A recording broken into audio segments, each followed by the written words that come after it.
Donc, bonjour à tous, je vais vous présenter le premier thème. Je vais rentrer dans le premier thème du programme de terminale qui comprend 3 chapitres sur la performance. Et le chapitre 1 traite de la performance de l'entreprise hôtelière. Donc je vais vous présenter la notion de performance qui s'applique finalement à toute entreprise pour commencer. Et après on va rentrer dans les spécificités de l'entreprise hôtelière. En introduction, je dirais que la performance de l'entreprise s'observe à travers ses résultats. L'entreprise se fixe des objectifs à atteindre et se donne les moyens et met à disposition les ressources pour atteindre ces résultats. Bien sûr, elle va le faire de manière efficace, c'est-à-dire qu'elle va aller directement au but, et efficiente. Alors, efficient, ça signifie qu'il n'y aura pas de gaspillage. L'entreprise donc va utiliser ses ressources de manière optimale. Alors, au vu de ce que l'on a vu dans l'introduction, on pourrait définir la performance de l'entreprise comme la capacité de l'entreprise à créer de la valeur afin d'assurer sa pérennité. Je m'explique. La création de valeur signifie que l'entreprise prend de la valeur, elle gagne de la valeur. C'est-à-dire qu'elle a créé une richesse qui lui permet plus tard d'assurer sa pérennité. C'est-à-dire que grâce à la richesse créée, elle va pouvoir mettre de côté ce qu'on appelle de l'autofinancement et que cet autofinancement va lui permettre par la suite d'investir et donc d'assurer sa capacité à générer encore de la valeur dans le futur. Alors avant d'aller plus loin, j'aimerais m'arrêter sur la petite image que je trouve très sympathique, très symbolique, où on voit que l'aiguille ici tend vers la performance, mais une performance positive, je dirais, pour l'humanité et son devenir, où on voit, non seulement il y a l'aspect économique, effectivement, pour qu'une entreprise survive, il faut qu'elle gagne de l'argent, mais pas seulement ça, on voit qu'il y a le bien-être, que ce soit des salariés ou des hommes et des femmes en général, l'aspect positif sur l'environnement, etc. Donc ici, on parle de valeur, de création de valeur durable, qui est de plus en plus sollicité par les clients des entreprises auxquels on doit faire très attention si on veut effectivement être très performant, ou en tout cas améliorer notre performance globale. C'est ce qu'on va voir dans la suite de ce chapitre. Contrairement par opposition ici, où on voit qu'on n'est pas en mode de création de valeur, mais plutôt de destruction de valeur et de destruction des gens malheureux, des gens malades, destruction des énergies fossiles ou de la forêt, de l'environnement en général. Donc là, c'est pas vers cela qu'il faut tendre, même si c'est un peu le cas, il ne faut pas se leurrer, mais on va chercher à développer d'autres façons de créer de la performance en créant des valeurs positives. Alors, à partir du petit b, on va revoir les différents mots-clés que l'on a vus dans l'introduction. Alors, ça peut paraître redondant, mais l'importance ici, c'est de bien les appréhender. On va partir du schéma, où au centre où on a la performance. On voit que cette performance est observable à travers les résultats obtenus.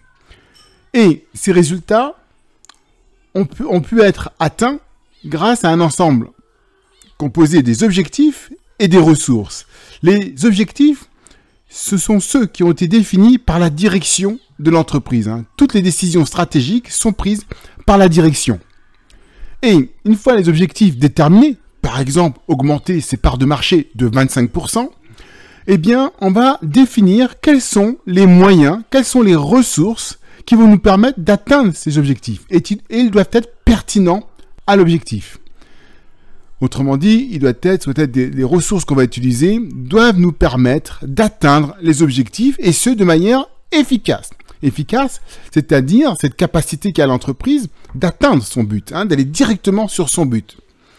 Et ceci doit être fait de manière efficiente.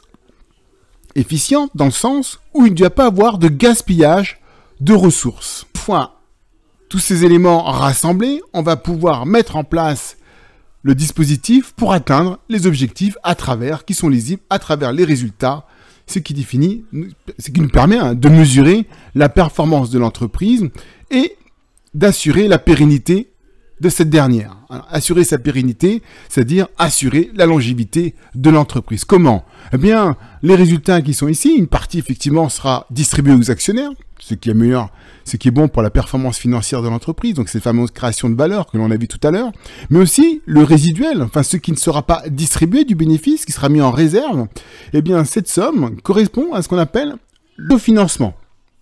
Et cet autofinancement va permettre de subvenir aux besoins futurs de l'entreprise, par exemple pour investir. Petit c, mesure, suivi et analyse des écarts. Alors, pour suivre la performance, on va utiliser des indicateurs de performance, ce qu'on appelle en anglais des KPI, des Key Performance Indicators. Ces indicateurs peuvent être par exemple le taux d'occupation, le niveau, l'indice de fréquentation. Ça peut être le RevPAR, Revenue per Available Rooms. Donc tous ces indicateurs que vous avez vus certainement en première ou qu'on verra de toute façon ensemble. Ces indicateurs vont nous permettre de faire des observations et de prendre des décisions lorsque les écarts sont suffisamment significatifs. Les observations que l'on peut faire, on peut le faire soit dans le temps, d'une année sur l'autre, pour la même entreprise. On va regarder donc, étudier l'évolution des différents KPI, ou soit dans l'espace. Dans ce cas-là, on va analyser les KPI des autres entreprises du secteur de même catégorie, hein, les entreprises similaires à la nôtre, hein, pour que ça soit, pour qu'on puisse faire des comparaisons valables. Si effectivement on note des écarts, eh bien on va apporter des actions correctrices afin de maintenir le cap vers les objectifs à atteindre.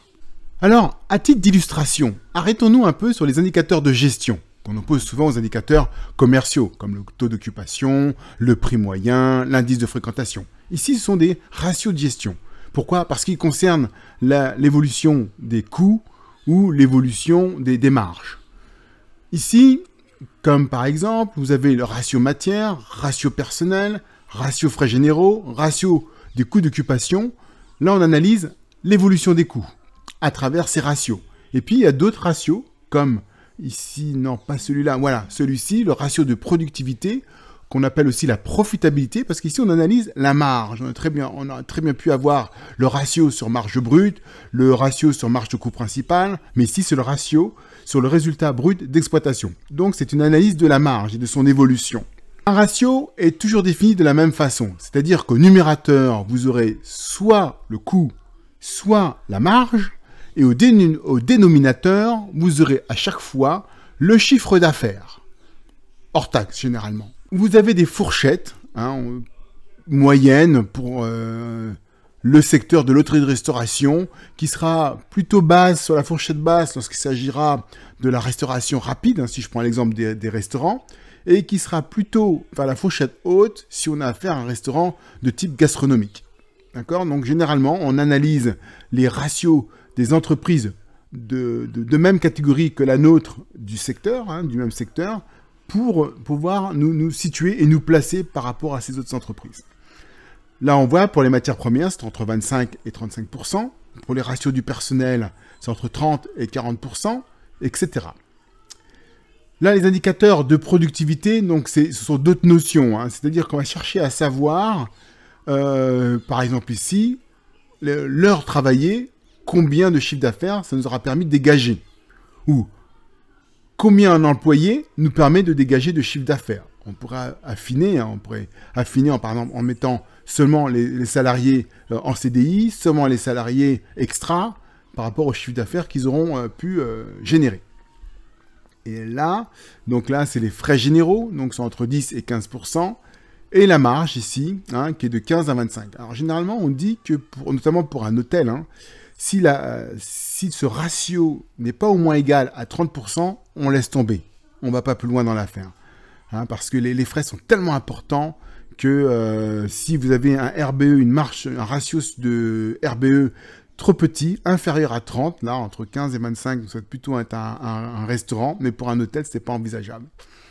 Sachant, hein, et là c'est important que je m'arrête aussi un peu dessus, c'est que les matières premières, vous voyez, ça représente quand même environ 30%, et que les charges du personnel, 35%. Donc à eux deux, rien que ces deux postes-là, Ces deux postes de coût, matières premières et personnel, représentent déjà presque 70% de votre chiffre d'affaires. Donc, vous n'êtes pas intérêt à vous tromper, à vous planter lorsque vous faites vos plannings du personnel ou lorsque vous faites vos courses au niveau des matières premières. Hein. Un point d'écart, c'est une catastrophe sur le bénéfice. D'ailleurs, ça apporte un nom particulier. Hein. La somme des deux, on les appelle les prime costs, donc coûts principaux. Pourquoi? Parce que ce sont les coûts les plus importants que l'on trouve dans une entreprise hôtelière. Voilà. Et puis à côté, c'est pas inintéressant, hein, ça nous permet de voir ici ce ratio-là, hein, effectif, hein, enfin cet indicateur plutôt, cet effectif par chambre, nous dit combien de salariés il me faut pour faire une chambre. Là, par exemple, pour un 2 étoiles, il nous faut beaucoup moins de monde que pour un 4 étoiles. Ici, un salarié, un 0,02 signifie que un salarié peut s'occuper de 5 chambres ou de 3 chambres. Alors que vous voyez que plus on monte dans la catégorie d'hôtel, et plus un personnel peut s'occuper de beaucoup moins de chambres. Par exemple ici, on voit qu'un salarié peut gérer au moins 2 chambres, voire qu'une chambre et demie, hein, pas plus. Pourquoi? Parce que la qualité exigée des clients n'étant pas la même, il faut passer plus de temps dans chaque chambre.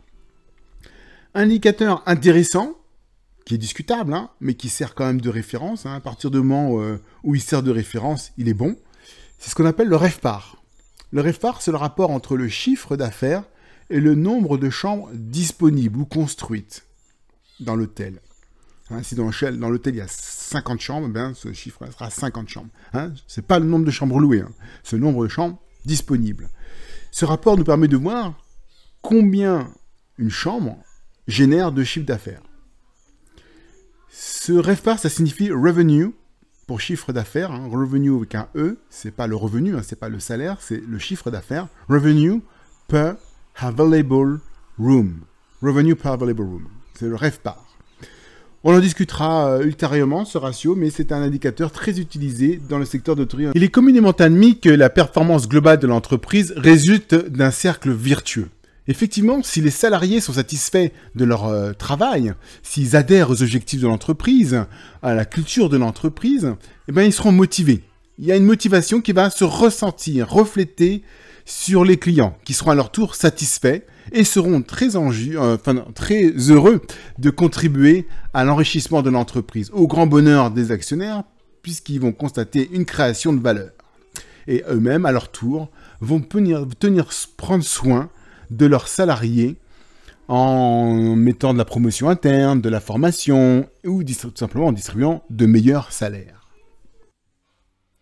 Alors, grand 2, l'innovation et la responsabilité sociale des entreprises ou encore la responsabilité sociétale des entreprises sont deux éléments moteurs de la performance. Donc, dans un grand 1, l'innovation.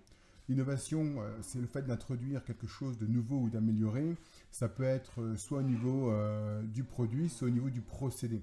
Alors, lorsqu'il s'agit d'innovation technologique de produits, c'est qu'on apporte sur le marché, soit on transforme une idée en un bien qui est nouveau sur le marché ou alors encore un bien ancien qui a été amélioré.